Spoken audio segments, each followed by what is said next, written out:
phrase coined by the great mid-century American physicist John Archibald Wheeler.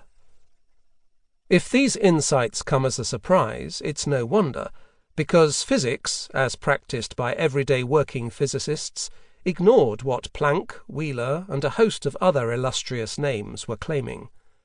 We wound up in the arms of a paradox.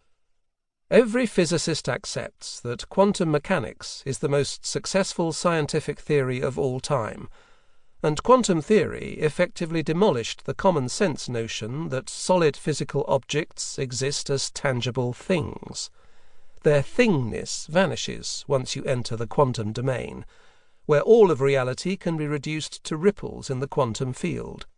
These excitations in the gravity field, the electron field, and the quark field are more real than matter, which is just one mode of quantum excitations.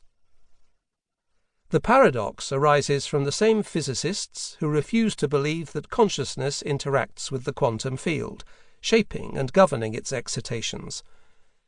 Yet the very theorists who discovered the quantum field held that consciousness must be a part of it, not only to account for a participatory universe, but to correct a huge mistake. That huge mistake is the belief that subjectivity can be excluded from the work of science. Leaving out half of existence, the mental half, seems absurd at first glance. After all, the work of science begins in here, with mental activity being generated and perceived by a human being. What could be more subjective? Ervin Laszlo plunges us into this paradox, with the aim of correcting the gaping mistake in the scientific model. He argues that reality must be viewed as a whole, and a growing number of physicists, particularly among the younger generation, agree. There are not two regions of existence, mental and physical, separated by nature. Instead, the division of mind in here and matter out there is a human construct. It can be shown, as this book does very convincingly, that wholeness dominates nature, including human nature. There is only one reality, and the task of science is to describe how it works. Yet, at another level, every scientific theory, including the one Laszlo proposes, must pass the so what test. It must be relevant to everyday life. The part of quantum theory that led to the transistor's so what test passes, as does the general theory of relativity, because it is needed to accurately calibrate the satellites that send GPS signals back to Earth. But other aspects of quantum mechanics and general relativity do not pass the test, remaining in the obscure realm of mathematics that is the language of advanced physics.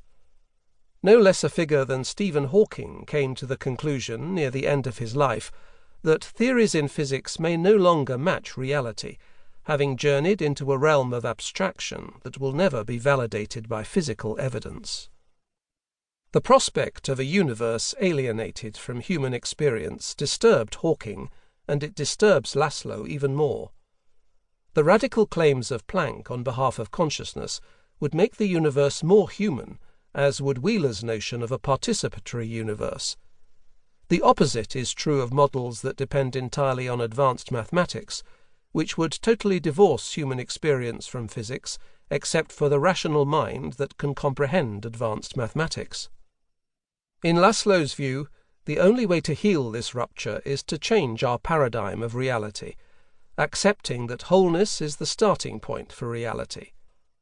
I won't preempt his arguments for this paradigm shift, as it has come to be called for the last 40 years or so, but I am reminded of the famous English novelist E.M. Forster, who coined a phrase in his novel Howard's End, only connect the prose and the passion, and both will be exalted, and human love will be seen at its height. For Forster, who lived through both cataclysmic world wars, only connect was the only possible remedy for the trauma created not just by war, but by the absence of love and the rise of machines in modern culture. Laszlo holds the same concern and sees the same remedy. He might reword only connect to only reconnect, which acknowledges that a small band of sages, seers, teachers and philosophers, Eastern and Western, already understood.